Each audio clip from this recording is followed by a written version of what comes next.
Hello guys, good day. Si Kuya Chong na pud ni og karon ang atong hisgutan is about set notations and symbols. Okay. So kay bao naman tag unsa ng set no? Arita ni notation o kining symbols. So mingon tag mga notation, buot pasabot mga ilhanan no? Or mga simbolo. Mao ni si notation og si simbolo. Okay? So mga ilhanan, mga simbolo ni set. Okay? Or mga ilhanan o mga simbolo nga naa ma-involve naa makit-a nato kung maghisgot ta og sets. Okay? So una atong hisgutan is kining tulo. Okay? So dinhi sa atong table naatay upat ka column. We have the symbol and name. We have the meaning, how to read ug ang sample. Okay. So first arita ni element. Okay. So kung mahisgot tag element, naghisgot naman tanan ni dito sa atong previous nga mga lessons, di ba? It means it belongs to a given set. Okay? So na belong sa usa ka given nga set. Pasabot ang tag-ija or mingon tag element naa siya sud sa usa ka set, di ba? For example, maingon tag sala set. So kung maingon tag element, ang mga element is kung unsay nag-compose or unsay sud sa sala set. We have the lamisa, the lingkuranan, mga sofa or unsa pa na diha. So for example, dinhi we have A is composed of the element 1, 2, 3, 4, 5. Now, niingon diri, 3 is an element of A. Ngano man? Because in the first place, si 3 naa sud ni A, di ba? So mo nang makaingon ta, 3 is an element of A. So remember the I, by the way, ang ijang symbol. Okay? Ug kung unsaon siya pagbasa. So, maingon ta, 3 is an element of A. Okay? Okay. Next is kining not an element of. So, binali siya ni element.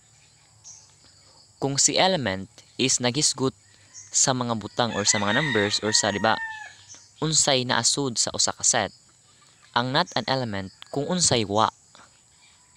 For example, 6 is not an element. 6 is not an element of A.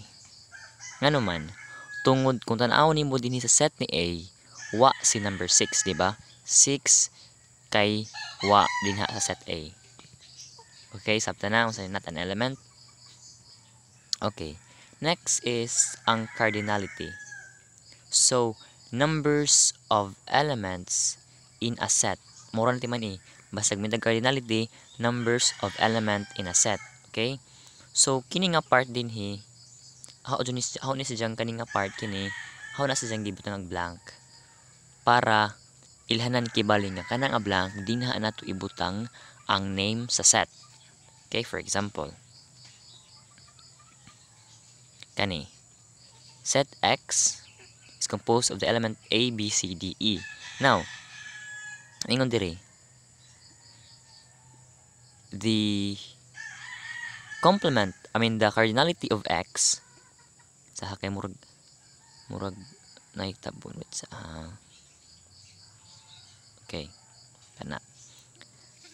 The cardinality of X, remember isa pagbasa da, the cardinality of X equals 5. Ngano man, tungod kay na ay 5 ka buok elements.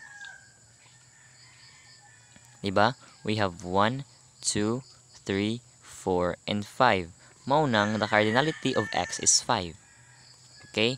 So, again, kung mingon tag cardinality, imo ra iphon og pila ka buok elements sa usa ka set. Okay? For example, maingon ta. A equals 1, 2, 1, 2, 3, 4, 6, og 8. 6, 8, og 10. So, kung may tag cardinality of A, so cardinality of A imo ra iphon og pila ka buok nasod sa A. Diba? Pila ka buok? So 1, 2, 3, 4, 5, 6, 7. So the cardinality of A is 7. Okay? Imo rang iphon og pila ka buok elements sa usa ka set. Then maunay cardinality of sets. Okay? Okay. Okay. So next, equivalent. Okay. So, mingon tag equivalent mo ni the symbol. Remember. Okay? Mo ni the symbol sa equivalent. Now, two sets that contain the same number of elements. Remember, the same number. Pareho ang kadaghanon sa idyang elements. Kung saan ito pagbasa, is equivalent to. Example, set A and set B. Karon, pila ka buok element sa set A? We have 1, 2, 3, 4, 5, 5. How about set B?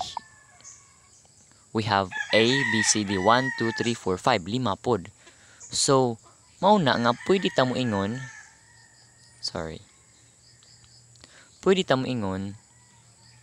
set A is equivalent to set B. Diba? Nga naman, tungod kay sa set A ug set B, pareho sila na ay 5 ka elements. So, kung ato na siya isuwat in cardinality form, diba? Cardinality of A is 5. Diba? Kaya mo na cardinality, diba? This is, din ako kasuwat. Repeat ha. Cardinality of A is 5. Okay ha.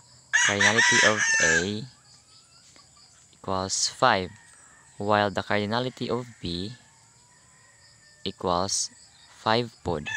So, pareho sa kadaghanon og element. Maunang, pwede ta moingon nga set A is equivalent to set B. Okay? Basta pareha ang kadaghanon sa idyang elements, that is cardinality. Next is equal set. Unsa na po ni equal set? So, two sets containing the same elements. The same elements. So, sabot, kung unsay sud sa usa ka set, mao po'y sud sa usa ka set. Okay, for example, kini. Tanawa set A. Ang idyang elements is 1, 2, 3, 4, 5, di ba? Set B. Ang idyang elements is same ra pud 1, 2, 3, 4, 5. So, pwede ta mo ingon nga set A is equal to set B. Kay the same raman ang ilang elements. Di ba? Okay, so that is equal set. Remember ijang symbol o remember po ang ijang pagbasa is equal to. Okay? Okay, next is subset. So, ato ni siyang gidiscuss sa previous nato nga video, no, sa subsets, complement, intersection, and union of sets. So, mas kuan dito ang explanation niya.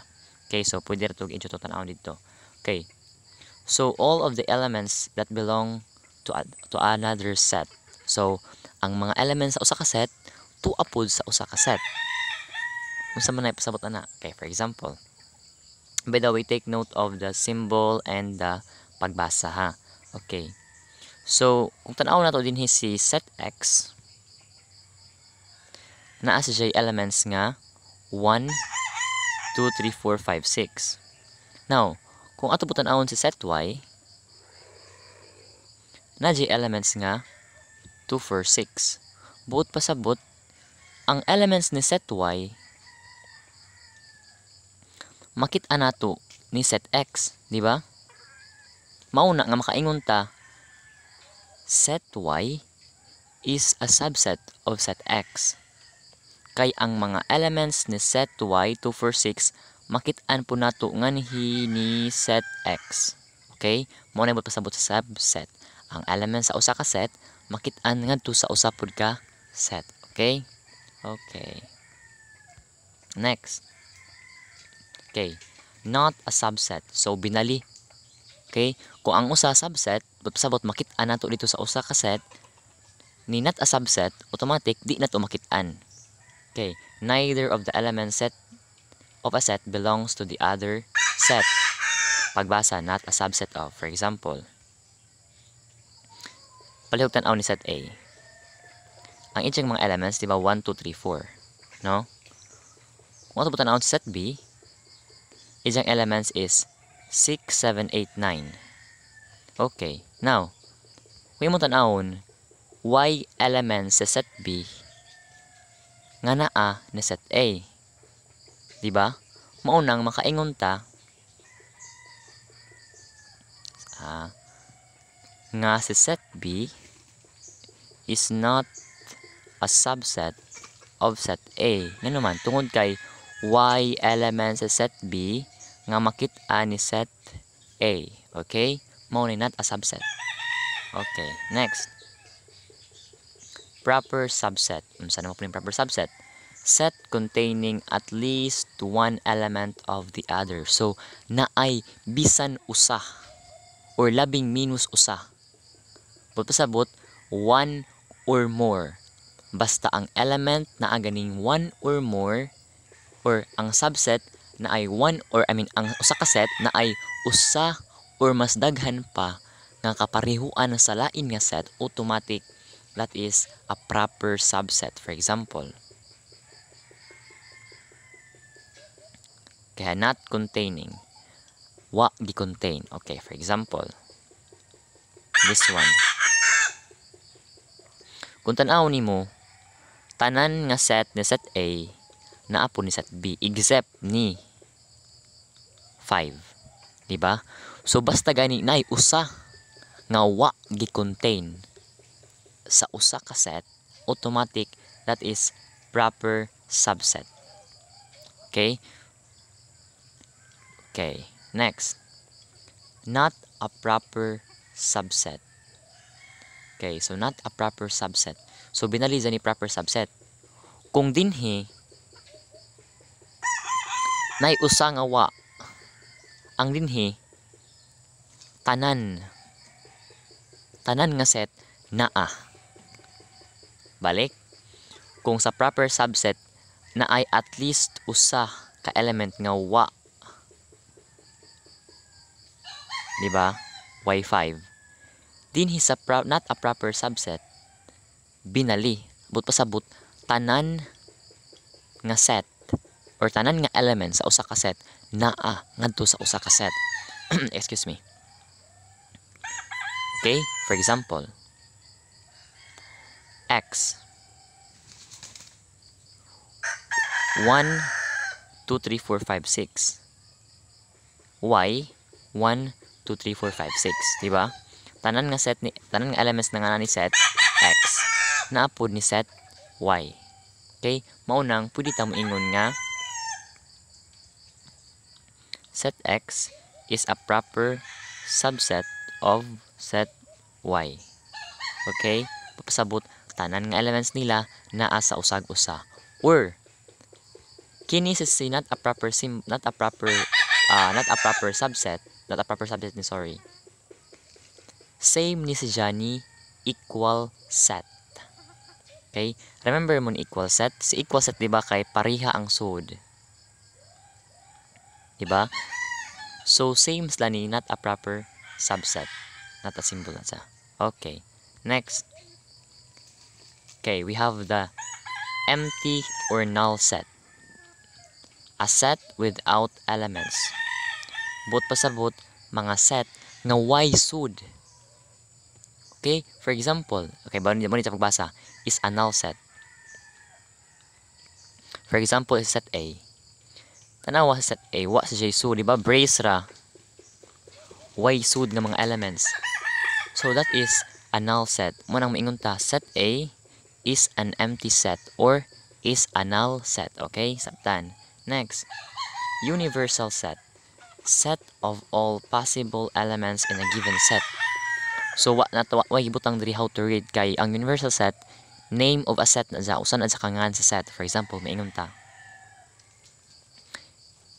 the universal set is composed of the elements 1, 2, 3, 4, and 5. Okay? So mo na universal set. Okay? Okay. So maybe that's all for now. So kana sa laman karon, thanks sa pagtanaw ug unta nakatabang, no? Karon na man inga, kung kapuzon ka, please adyo undang, pahuway. Pahuway ra way undangay. Adyo paghunahuna nga di ka kamao. Paningkamot, i-give imong best. Ug of course, adyo kalimti mag pray. Okay? So again, this is Kuya Chong and that's all for now. Thank you.